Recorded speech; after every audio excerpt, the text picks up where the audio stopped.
अस्सलाम वालेकुम वीवर्स, आज हम मैकबुक प्रो जो है 2017 उसकी बैटरी रिप्लेसमेंट आपको दिखाएंगे कि इसकी बैटरी रिप्लेसमेंट कैसे करते हैं। मैं पहले तो इसको बगैर वीडियो बनाए चेंज करना चाह रहा था क्योंकि ये मेरा बैटरी पैक काफ़ी चाइना से आ गया है, तो मैंने कहा इसको चेंज कर दूँ। लेकिन फिर मैंने सोचा कि क्यों ना कि वीडियो बनाई जाए और आप सबको बताया जाए कि ये मैकबुक प्रो 2017 इसकी बैटरी चेंज कैसे होगी। तो चलते हैं अपनी वीडियो की तरफ।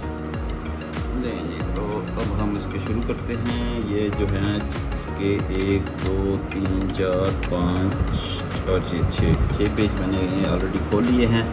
तो खोलने का तरीकाकार ये है कि आपने जो फ्रंट वाली साइड है उस साइड से आपने हल्का सा इसको उठाना है। एक लॉक इसका इस साइड वाले स्पीकर पे होगा, वो आपने अनलॉक करना है। इसी तरह एक लॉक इस वाले स्पीकर पे होगा। तो दोनों अनलॉक करने के बाद इसको आपने स्लाइड करना है ऊपर की तरफ।